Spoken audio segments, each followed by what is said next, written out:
Bismillahirrahmanirrahim. Myself Faizan Ali and I'm your biology teacher. Last time we are discussing about the main divisions of biology. In this lecture we are discussing about the basic branches of biology. So first of all we study about the morphology. अगर हम morphology की बात करें तो ये क्या है? हमने कहा morphology is the branch of science or biology. Branch of biology which deal with the shape, form and structure of living organism. हमने कहा कि ये जो मॉर्फोलॉजी है ये ऐसी ब्रांच है बायो की जिसके अंदर हम किसके बारे में स्टडी करते हैं? Shape, form and structure of living organism के बारे में. अब अगर हम इसको और आसान कर दें तो हम ये भी कह सकते हैं it is the branch of biology that deal with the study of external structure of living organism. मतलब किसी भी ऑर्गेनिज्म की जब आप बैरूनी या बाहर से जो आपको नजर आ रही है, फॉर एग्जांपल अब ये मार्कर है, ये लिविंग तो नहीं है, बस एज एग्जांपल हम इसको एक्सप्लेन करें तो अब ये देखिए आपको सामने मार्कर की जो चीजें आपको नजर आ रही है ये इसकी एक्सटर्नल स्ट्रक्चर है. ये इसकी क्या है? एक्सटर्नल स्ट्रक्चर है. तो जब आप किसी भी लिविंग ऑर्गेनिज्म की बाहर वाली स्ट्रक्चर की स्टडी करते हैं, बाहर वाली बॉडी के वो पार्ट जो आपको बाहर से नजर आ रहे हैं उनकी स्टडी करते हैं, तो इस किस्म की स्टडी को हम क्या कहते हैं? मॉर्फोलॉजी कहते हैं. ठीक हो गया. इसके बाद नेक्स्ट हम मूव करते हैं सेकंड ब्रांच की तरफ जो कि है एनाटॉमी. अब एनाटॉमी क्या है? It is also branch of science that deal with the study of internal structure of living organism. हमने कहा कि बायो की वो ब्रांच जिसके अंदर हम किसके बारे में स्टडी करते हैं? इंटरनल स्ट्रक्चर के बारे में. अब जिस तरह मैंने आपको मार्कर की एग्जांपल दी थी, हालांकि ये लिविंग नहीं है, जब आप मार्कर को खोलते हैं इसके अंदर के जो ऑर्गन है, इसके अंदर के जो पार्ट्स हैं उनके बारे में स्टडी करते हैं, तो इस किस्म की स्टडी को हम क्या कहते हैं? एनाटॉमी. तो हम कहते हैं कि बायो की वो ब्रांच जिसमें हम किसी भी, चाहे प्लांट्स है, चाहे एनिमल्स है, चाहे बर्ड्स है, रिप्टाइल्स है, ह्यूमन है, कोई भी चीज है, जब आप किसी भी लिविंग बॉडी के इंटरनल स्ट्रक्चर की बात करते हैं या उसको स्टडी करते हैं या उसको डिस्कस करते हैं, तो इस किस्म की स्टडी को हम क्या कहते हैं? एनाटॉमी कहते हैं. फिर उसके बाद हम बात करते हैं फिजियोलॉजी. अब ये जो बेसिक हम बात करें ये ब्रांचेस है. फिजियोलॉजी क्या है? It is the branch of biology that deal with the study of functions and activities of cells, tissues or organs of living body. मतलब ये हो गया कि जब हम किसी भी लिविंग ऑर्गेनिज्म के बॉडी के अंदर उसके सेल्स, टिश्यूज और ऑर्गन्स के किस चीज के बारे में स्टडी करें? फंक्शंस के बारे में. फॉर एग्जांपल जब आप मेडिकल की फील्ड में जाते हैं तो आप पढ़ते हैं हार्ट फिजियोलॉजी. हार्ट फिजियोलॉजी का मतलब ये है कि हार्ट हमारा कैसे काम कर रहा है, कैसे फंक्शन कर रहा है. ठीक है. अगर आप आई फिजियोलॉजी की बात करें तो फिर आईज के बारे में स्टडी करेंगे. अब अगर आप प्लांट फिजियोलॉजी पढ़ते हैं तो उसके अंदर आप फोटोसिंथेसिस पढ़ते हैं, रिस्पायरेशन पढ़ते हैं.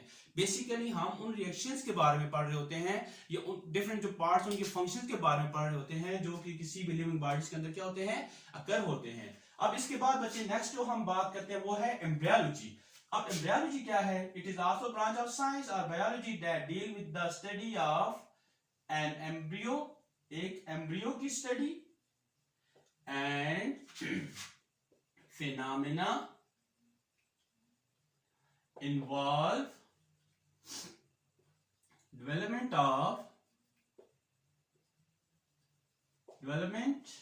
of an embryo into new offspring और इंडिविजुअल भी आप कह सकते हैं, और इंडिविजुअल भी कह सकते हैं. ठीक हो गया. अब बच्चे आसान सी बात है, हमने कहा एम्ब्रियो. एम्ब्रियो क्या है? सॉरी, एम्ब्रियो जो है बेसिकली इसको आप कहते हैं फर्टिलाइज्ड एग है। एम्ब्रियो क्या है बेसिकली? एम्ब्रियो यहां पर हम कहते हैं कि इट इज फर्टिलाइज्ड एग है। ये आपके पास क्या है? फर्टिलाइज्ड एग है। तो हमने कहा बायो की वो ब्रांच जिसके अंदर आप किसके बारे में स्टडी करते हैं? एम्ब्रियो के बारे में स्टडी करते हैं, और एम्ब्रियो से पूरा प्लांट बनने तक जो प्रोसेस है उन प्रोसेसेस की स्टडी करते हैं। इस किस्म की स्टडी को आप क्या कहते हैं? एम्ब्रियोलॉजी कहते हैं। फॉर एग्जांपल यहां पर हमें आपके सामने एक छोटी सी एग्जांपल है। आपके पास एक सीड है, आपके पास क्या है? एक सीड है। सीड के अंदर बेसिकली एम्ब्रियो होता है, मतलब उसके अंदर फर्टिलाइजेशन हो चुकी होती है। अब अगर आपसे कोई पूछता है फर्टिलाइजेशन क्या है, तो आसान सी बात है, fusion of male and female gametes. मतलब ये हो गया कि जब मेल और फीमेल गेमीट फ्यूज करते हैं तो इस प्रोसेस को आप क्या कहते हैं? फर्टिलाइजेशन कहते हैं। अब उसके बाद हमने कहा कि ये जो एम्ब्रियो है बेसिकली ये क्या होता है? फर्टिलाइज्ड एग है।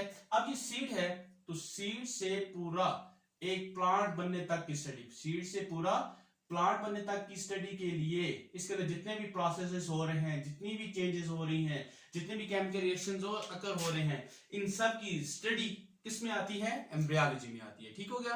अब अगर फॉर एग्जांपल आप ह्यूमन एम्ब्रियोलॉजी स्टडी करेंगे ना, तो उसके अंदर हम किसके बारे में पढ़ेंगे? ह्यूमन के बारे में पढ़ेंगे कि कैसे जो है ह्यूमन ये डेवलप हो रहा है, कैसे जो है माँ के पेट के अंदर कौन कौन सी चेंजेस आ रही हैं, जिसके बाद एक ऑफस्प्रिंग माँ के पेट के अंदर क्या होता है? प्रोड्यूस होता है।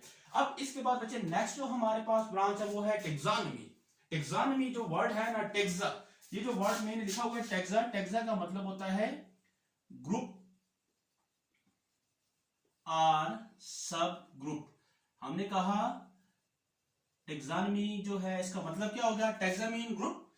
तो आसान सी बात है, तो हम कहते हैं it is the branch of science. ये भी क्या है? ब्रांच ऑफ साइंस है, या बायोलॉजी भी आप कह सकते हैं, इन विच we study about classification and naming of living organism. हमने कहा बायो की वो ब्रांच जिसमें हम किसी भी लिविंग ऑर्गेनिज्म को क्लासिफाई करते हैं और इसके अलावा ग्रुप और सब ग्रुप में डिवाइड करते हैं या उसको नाम देते हैं। तो इस किस्म की स्टडी को आप क्या कहते हैं? टेक्सोनॉमी कहते हैं। अब बच्चे देखें, पहले हमने लिखा क्लासिफिकेशन। क्लासिफिकेशन क्या होता है? हमने कहा ऐसा प्रोसेस जिसमें किसी भी चीज को या किसी भी ऑर्गेनिज्म को आप ग्रुप और सब ग्रुप में डिवाइड करें, इस प्रोसेस को आप क्या कहते हैं? क्लासिफिकेशन। मतलब क्या? तकसीम करना।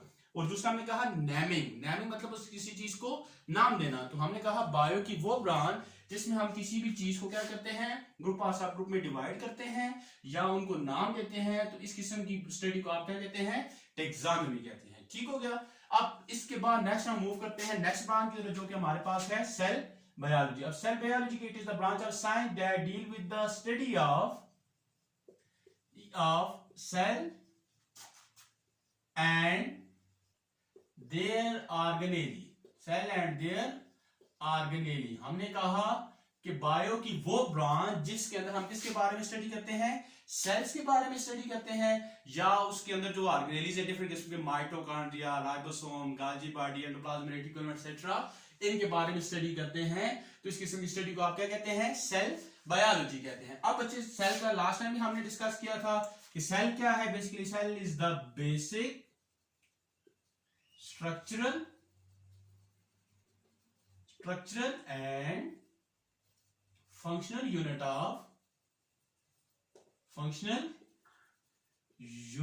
of living organism। हमने कहा सेल जो है ये किसी भी लिविंग ऑर्गेनिज्म की बॉडी को बनाता भी है और उसकी बॉडी के अंदर डिफरेंट किस्म के फंक्शन भी परफॉर्म करता है। तो इस वजह से हमने कहा कि जब आप सेल बायोलॉजी के अंदर जो है आप किस चीज के बारे में स्टडी करोगे? सेल के बारे में स्टडी करोगे। अब सेल या उसके अंदर जो डिफरेंट किस्म के ऑर्गेनेली जो कि अभी मैंने पहले बताया, माइटोकॉन्ड्रिया, गोल्गी बॉडी एटसेट्रा की स्टडी करेंगे। अब ये जो ब्रांच है इसका दूसरा नाम ये है जिसको आप क्या कहते हैं? साइटोलॉजी। इस ब्रांच को आल्सो नोन एज साइटोलॉजी। ठीक है, इसका दूसरा नाम क्या है? साइटोलॉजी। सही हो गया। अब इसके बाद नेक्स्ट ब्रांच है जो कि आपके पास है हिस्टोलॉजी। हिस्टोलॉजी क्या है? It is the branch of science that deal with the study of plants and animal tissues. हमने कहा बायो की वो ब्रांच जिसके अंदर हम प्लांट्स और एनिमल टिश्यूज के बारे में स्टडी करते हैं या प्लांट और एनिमल्स की टिश्यू की स्टडी करते हैं, तो इस किस्म की स्टडी को हम क्या कहते हैं? हिस्टोलॉजी कहते हैं। अब ये टिश्यूज क्या होता है, टिश्यू के बारे में सुन ले। हम कहते हैं group of same or different cell, मतलब एक जैसे या मुख्तलिफ किस्म के सेल्स परफॉर्म पार्टिकुलर फंक्शन, मतलब जब एक जैसे सेल या डिफरेंट किस्म के सेल मिलकर एक ही काम करते हैं तो ऐसे ग्रुप ऑफ सेल्स को आप क्या कहते हैं? टिश्यूज कहते हैं। ठीक है, टिश्यू की डेफिनेशन क्या है? ग्रुप ऑफ सेम और different cell which perform particular function inside the body of living organism. अब देखिए टिश्यू के लिए आपने एक चीज याद रखनी है, टिश्यू के लिए जो मेन चीज है वो आपके पास क्या है? पार्टिकुलर फंक्शन, मतलब जो सेल है उन सारे सेल का काम एक होना चाहिए। अब देखिए आप इसी चैप्टर के एंड में आप पढ़ेंगे कॉलोनियल ऑर्गेनाइजेशन, वो भी ग्रुप ऑफ सेल है। इसके अलावा कैलस, वो भी ग्रुप ऑफ सेल है। लेकिन टिश्यू में, कैलस में, कॉलोनियल ऑर्गेनाइजेशन में डिफरेंस क्या है? इन तीनों में जो सेल है, सिर्फ टिश्यू के अंदर सेल, सारे सेल मिलकर एक काम करते हैं, बाकियों में सेल का फंक्शन है वो क्या होता है? डिफरेंट होता है। इस वजह से हम कहते हैं कि जब हम बहुत सारे सेल मिलकर एक काम करेंगे तो टिश्यू है, अगर वो एक काम नहीं करे तो वो टिश्यू नहीं है। और इन टिश्यू की स्टडी को आप क्या कहते हैं? हिस्टोलॉजी कहते हैं। प्लांट्स के अंदर अलग टिश्यू है, एनिमल्स के अंदर अलग टिश्यू है, वो जो कि आगे हम बाद में डिस्कस करेंगे। फिर बच्चे लास्ट जो आज की ब्रांच है वो है एंटोमोलॉजी। एंटोमोलॉजी क्या है? हमने कहा it is the branch of science that deal with the scientific study of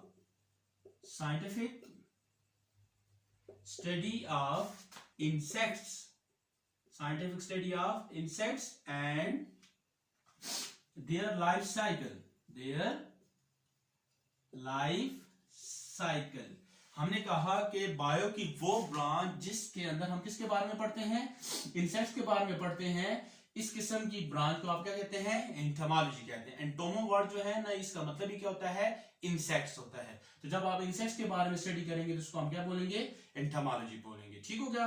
अब ये आज के सामने ब्रांचेस पढ़ी, एक दफा इनको रिवाइज कर देते हैं। सबसे पहले हमने बात की मॉर्फोलॉजी की, तो हमने कहा the branch of biology that deal with the study of shape, form and structure of living organism. मतलब जब किसी भी लिविंग ऑर्गेनिज्म की शेप, फॉर्म एंड स्ट्रक्चर, मतलब जो चीजें आपको बाहर से नजर आ रही हैं उनके बारे में स्टडी किया जाए या एक्सटर्नल स्ट्रक्चर की स्टडी की जाए तो उसको आप क्या कहते हैं? मॉर्फोलॉजी। फिर इसके बाद हमने कहा कि अगर हम किसी लिविंग ऑर्गेनिज्म की, लिविंग बॉडी की इंटरनल स्ट्रक्चर की स्टडी करेंगे तो एनाटॉमी। फिर इसके बाद हमने कहा कि अगर हम उस किसी ऑर्गन के फंक्शन की स्टडी कर रहे हैं या सेल या टिश्यू के फंक्शन की स्टडी करें तो ये क्या हो जाएगा?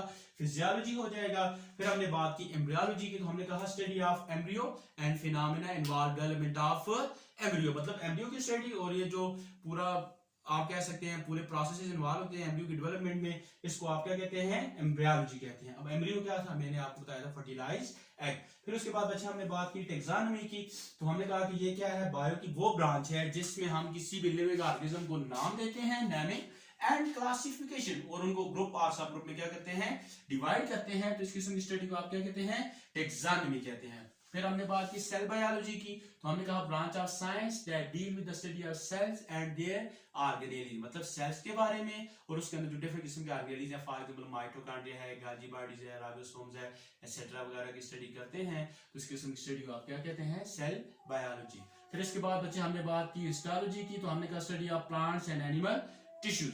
फिर उसके बाद लास्ट में हमने बात की एंटोमोलॉजी, जो कि हमने बात की किसके बारे में? इंसेक्ट्स के बारे में। अब बच्चे अगर यहाँ तक आपको किसी किस्म की कोई कंफ्यूजन हो, कोई भी आपको कोई चीज समझ ना आ रही हो तो आप कमेंट्स बॉक्स में पूछ सकते हैं। इसके अलावा जो आप हमारा चैनल जो है सक्सेस कोचिंग अकेडमी, उसको सब्सक्राइब भी करें और अपने फ्रेंड्स से शेयर भी करें। तब तक के लिए अल्लाह हाफिज़।